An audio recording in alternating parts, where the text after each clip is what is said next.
नमस्कार, स्वागत है आप सभी का सुजस सारांश की इस क्लास में।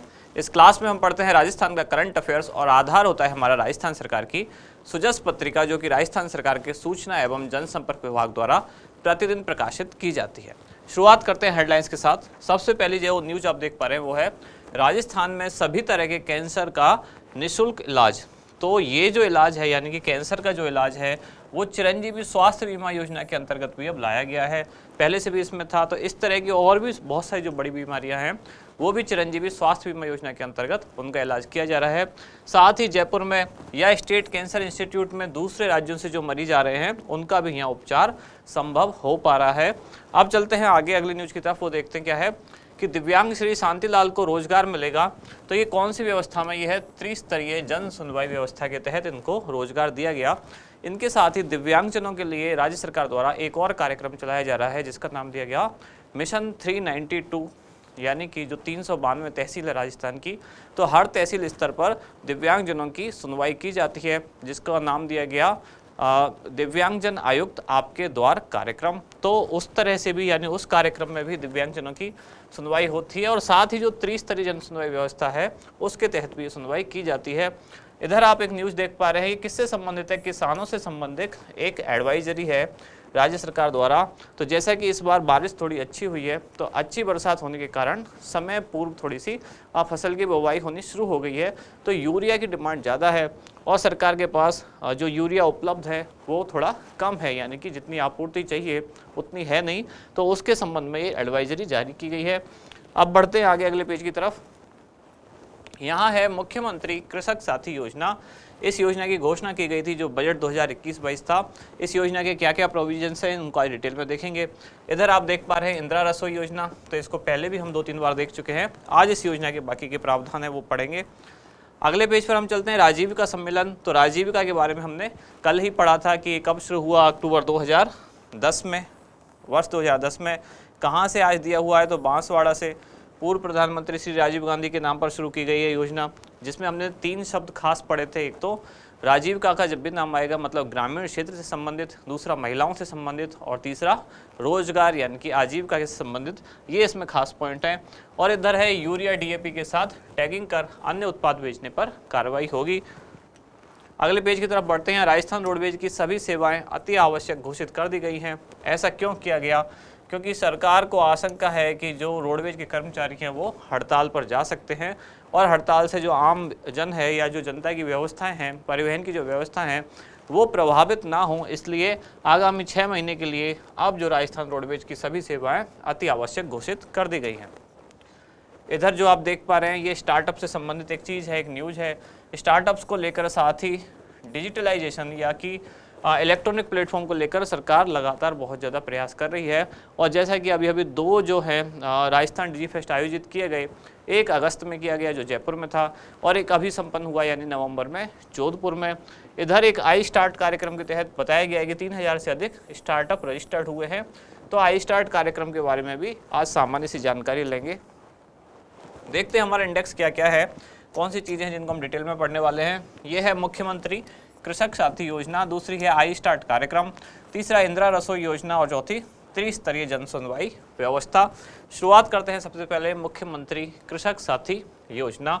योजना कब शुरू की गई? 24 फरवरी 2021, क्योंकि इसी दिन पेश किया गया राज्य सरकार का बजट जो 2021-22 वाला था।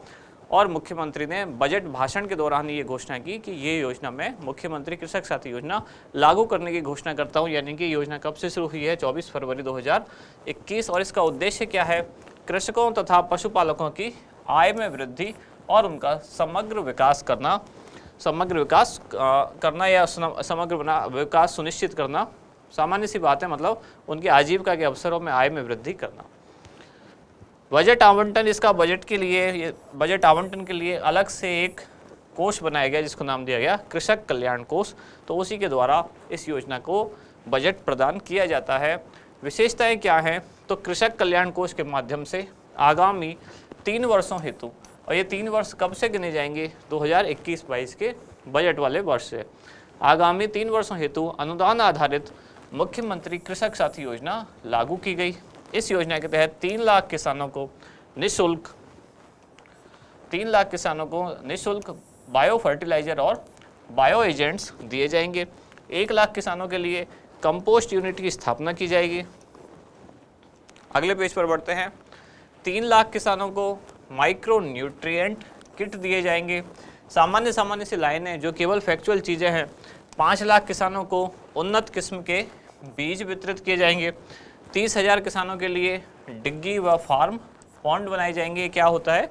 एक तरह के ऐसे बड़े बड़े गड्ढे यानी कि तालाब जैसे, कच्चे तालाब जैसे, जिसमें कि किसान पानी को स्टोर कर सके और बाद में अपनी फसल के लिए काम में ले सके।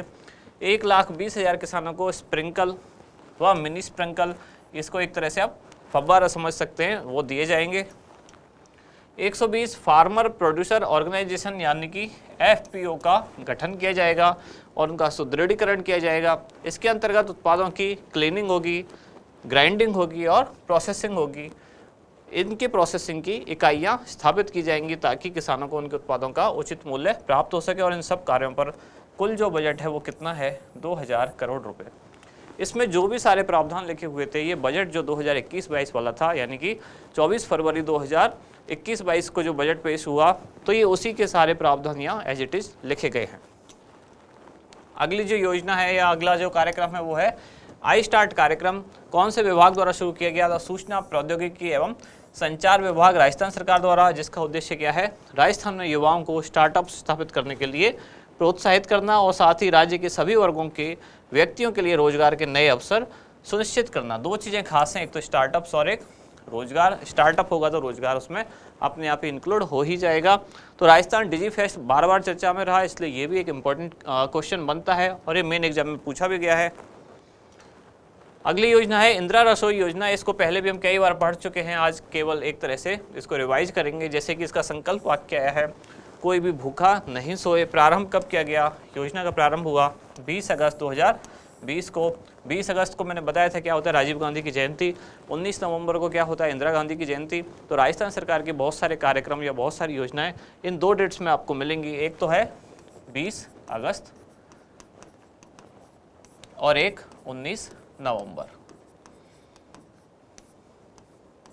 20 अगस्त राजीव गांधी, 19 नवंबर इंदिरा गांधी। तो 20 अगस्त 2020 को योजना शुरू की गई और प्रदेश के सभी जो 213 नगर निकाय हैं उन सब में शुरू की गई। और जब शुरू की गई थी तब 358 इंदिरा रसोइयों की स्थापना की गई थी, लेकिन बाद में अभी 18 सितंबर 2022 को जोधपुर से 512 नई इंदिरा रसोइयाँ शुरू कर दी गई। इस तरह से कुल अभी तक कितनी हो चुकी थी? 870। और सरकार का लक्ष्य है कि कौन सी डेट तक? 19 नवंबर 2022 तक इनको 1000 कर दिया जाए। 1000 क्यों? क्योंकि ये बजट में घोषणा की गई थी। कौन से वाले में? बजट 2022-23 वाले में मुख्यमंत्री द्वारा कोई भी भूखा ना सोए की अवधारणा को साकार करने के लिए 1000 इंदिरा रसोइयों को संचालित करने की घोषणा की गई थी। वर्तमान में संचालित कितनी थी? 358। और इनके साथ नई कितनी जोड़ दी? 512। कुल हो गई 870। अब इनसे भी ज़्यादा कुछ हो चुकी हैं और 1000 अब ये होने की ओर हैं।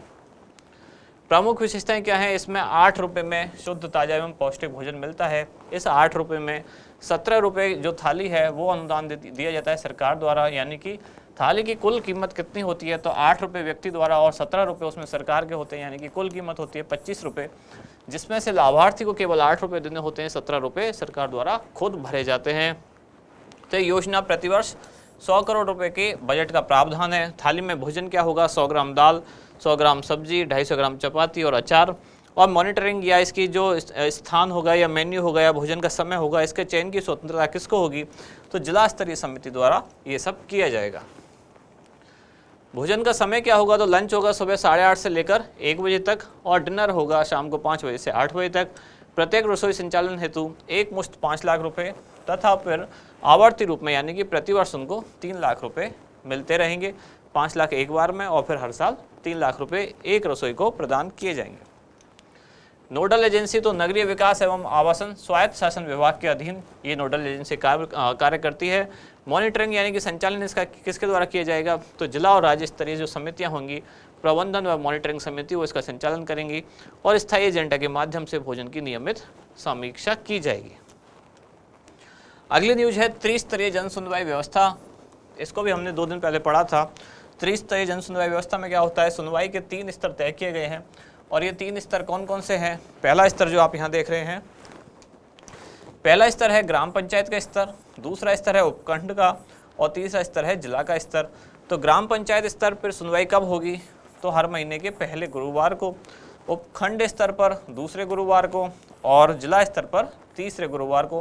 कहने का मतलब कौन सा दिन तय किया गया है? तो वो है गुरुवार, जिसमें महीने के पहले गुरुवार को जो सुनवाई होगी ग्राम पंचायत स्तर की होगी, उपखंड स्तर पर जो सुनवाई होगी वो महीने के दूसरे गुरुवार को होगी और जिला स्तर पर जो होगी महीने के तीसरे गुरुवार को सुनवाई की जाएगी।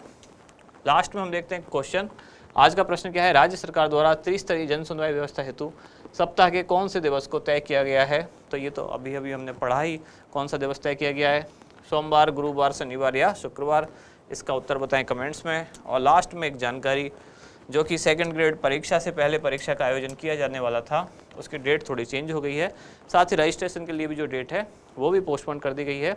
तो अब 27 नवंबर को एग्ज़ाम होगा और 23 नवंबर तक आप रजिस्ट्रेशन कर सकते हैं। और अभी तक भी अगर आपने नहीं किया है और कराना चाहते हैं तो या तो आप QR कोड को स्कैन करके कर सकते हैं या फिर वेबसाइट पर जाके कर सकते हैं। तो इसी के साथ समाप्त हुई आज की क्लास। अब मिलते हैं नेक्स्ट वीडियो में। धन्यवाद।